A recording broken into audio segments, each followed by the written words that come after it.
On est toujours ensemble pour le broker du jour et on va faire un point sur ce qui se passe outre-Atlantique avec vous, David Derry. Donc on va faire un focus sur le Dow Jones qui a connu une semaine faite de montagnes russes, mais l'indice s'est bien ressaisi, on l'a vu hier, à la faveur de bons résultats d'entreprises. Exactement, on a des marchés américains qui souffrent depuis le début de l'année, que ce soit le Dow Jones, mais aussi les deux autres, le S&P et le Nasdaq. D'ailleurs, l'indice qui a le plus souffert jusqu'à présent, c'est le Nasdaq, c'est les valeurs technologiques qui ont vraiment plongé en ce début d'année. Et ça s'explique notamment par l'inquiétude de la hausse des taux qui devra arriver, notamment la Fed. Donc on attend désormais une hausse des taux à partir du mois de mars, il devrait y en avoir 5 cette année, et une réduction totale de l'achat d'actifs d'ici la fin de l'année pour les banques centrales. En tout cas la Fed, et donc ça a impacté assez fortement les marchés qui commençaient l'année à des niveaux records et qui ont corrigé. Donc par exemple, si on regarde le Nasdaq qui perdait environ 10%, il est descendu aux 14 000 points et on est venu rebondir pour le moment aux alentours des 14 000 points sur le Nasdaq. On est reparti à la hausse. Pour combien de temps ça va durer, on ne le sait pas, mais en tout cas pour le moment on a un espoir avec des valeurs qui ont fortement rebondi.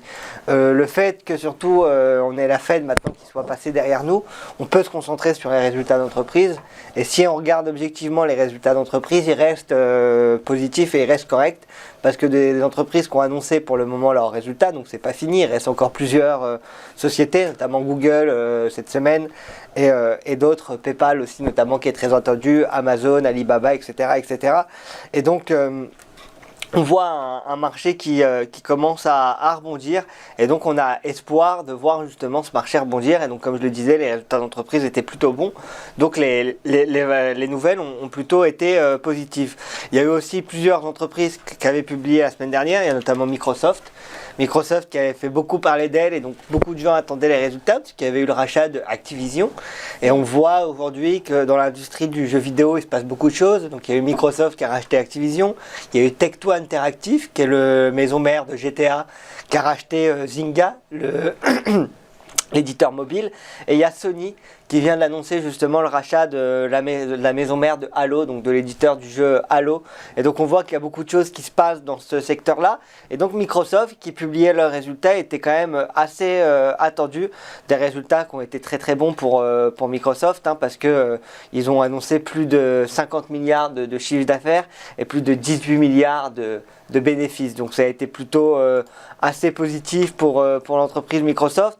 On voit, si on regarde le cours par rapport à l'estimation faible des analystes qui est à 320 $, on voit qu'on est en dessous, et on voit que en tout cas pour le moment les consensus des analystes, ils recommandent un achat fort avec un objectif de cours à 373 $ moyen, et un objectif de cours, une estimation élevée à 425 $. Donc est-ce que Microsoft pourrait repartir? On voit ici qu'il a bien rebondi sur le support à 280 $ environ, et on est reparti sur une période de hausse. Est-ce qu'on va revenir retaper les plus hauts historiques qui étaient aux alentours des 350 $? L'avenir nous le dira.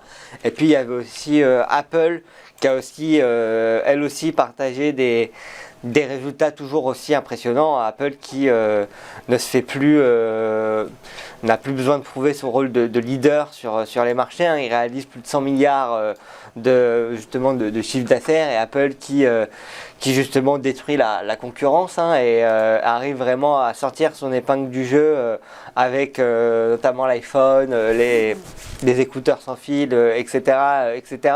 Et donc on voit Apple qui est fortement reparti, qui est venu rebondir ici deux fois, donc là qui est venu rebondir en début d'année aux alentours des 154 $, et qui avait déjà rebondi en octobre 2021 aux alentours des 138 $. Donc on voit que Apple pour le moment est bien reparti, et ça reste encore un investissement sur le long terme assez intéressant. Une capitalisation record. Une capitalisation record, exactement, c'est la plus grosse capitalisation boursière. Elle avait dépassé les 3 000 milliards de dollars. On est aujourd'hui aux alentours de 2800 milliards de dollars, suivi de près par Microsoft, on en parlait juste avant. Mais justement, les grosses entreprises qui se font la guerre, il y a Amazon aussi, quand on parle de ces grands géants, qui fait partie de la même catégorie et qui cette fois-ci devrait publier cette semaine. Donc il y a encore beaucoup de choses attendre et on devrait avoir des marchés qui seront encore volatiles justement pour le reste de la semaine.